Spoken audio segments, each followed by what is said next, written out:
Hello dears, ഇന്ന് നമുക്ക് നല്ലൊരു കാ വറക്കാമേ.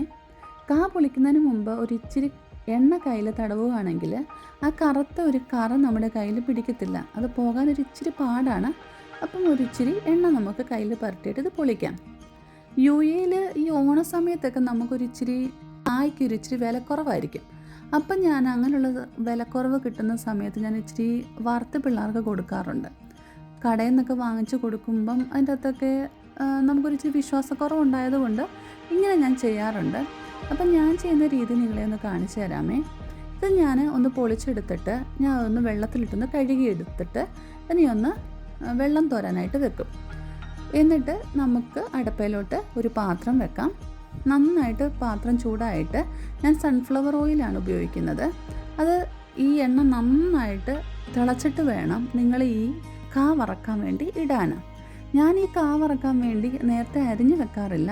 ഇങ്ങനെ ഈ ഒരു കട്ടർ കൊണ്ട് ഞാൻ ഡയറക്റ്റ് അങ്ങോട്ട് അരിഞ്ഞിടുകയാണ് ചെയ്യാറുള്ളത്. എനിക്കിത് ഭയങ്കര എളുപ്പമായിട്ടാണ് തോന്നുന്നത് കേട്ടോ. അപ്പം ഒന്നിനോട് പിടിക്കത്തുമില്ല, പല സൈസായി പോകത്തില്ല, കട്ടിയെല്ലാം ഒരേപോലെ ഒത്തിരി കട്ടിയായി പോകത്തില്ല, നല്ല സ്ലൈസായിട്ട് നമുക്ക് കിട്ടും. അപ്പം നിങ്ങളിങ്ങനെ ഒന്ന് ചെയ്യുക കേട്ടോ. അതിന് ശേഷം ഞാൻ ഇതിലത് ചെയ്യുന്നത് കുറച്ച് കറിവേപ്പില ഇടും. കറിവേപ്പിലയുടെ ടേസ്റ്റ് ആണെങ്കിൽ ഒരു പ്രത്യേക ടേസ്റ്റാണ്. നിങ്ങൾ ഇതേവരെ കറിവേപ്പില ഇട്ടിട്ട് നിങ്ങൾ ഈ ഒരു ചിപ്സ് കഴിച്ചിട്ടിട്ടില്ലെങ്കിൽ നിങ്ങളിത് ഇങ്ങനെ ഒന്ന് ചെയ്ത് നോക്കുക കേട്ടോ. സാധാരണ കഴിക്കുന്ന ചിപ്സിനേക്കാളും ഒരു പ്രത്യേക രുചിയാണ് ഈ കറിവേപ്പില ഇട്ട് ഉണ്ടാക്കുമ്പോൾ.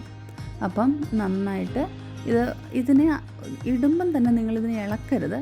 ജസ്റ്റ് ഒന്ന് എണ്ണയ്ക്കകത്തൊന്ന് താത്ത് കൊടുക്കുകയേ ചെയ്യാവൂ. ഒരു 5 മിനിറ്റ് കഴിഞ്ഞിട്ട് നമുക്കിതിനെ ഒന്ന് ഇളക്കി കൊടുക്കാം. എന്നിട്ട് ഇതിൻ്റെ കളറ് മാറുമ്പം നമുക്കറിയാമല്ലോ, അതിൻ്റെ കിലുകില ഒരു സൗണ്ട് വരും. ഒരു പാകമായി വരും. ഈ പാകമാവുന്ന സമയത്ത് ഞാനിതിൻ്റെ അകത്തോട്ട് ഉപ്പ് ഒഴിക്കുക ചെയ്യുന്നത്. ഇച്ചിരി ഉപ്പ് കലക്കിയിട്ട് അതിൻ്റെ മണ്ടയ്ക്കോട്ട് ഒഴിക്കും.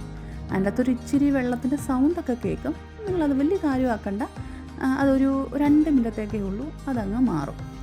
എന്നിട്ട് ഉടനെ നമുക്കിത് ആ ഒരു കളറ് മാറുമ്പോൾ ഉടനെ നമുക്കിത് എണ്ണയിൽ നിന്ന് വാരിയെടുക്കാം. ഇത്രയേ ഉള്ളൂ, ചിപ്സ് റെഡിയാണ്. നല്ല കിലുകിലാ സൗണ്ടുള്ള ഈ ചിപ്സ് ഇവിടെ റെഡി ആയിട്ടുണ്ട്. അപ്പം കറിവേപ്പില ഇട്ടൊക്കെ നിങ്ങൾ ചിപ്സ് ഒന്ന് ഉണ്ടാക്കി നോക്കൂ കേട്ടോ. അപ്പം നല്ലൊരു ദിവസം ആശംസിക്കുന്നു. Thank you. God bless you. ചാനലൊന്ന് സബ്സ്ക്രൈബ് ചെയ്യാൻ മറക്കല്ലേ.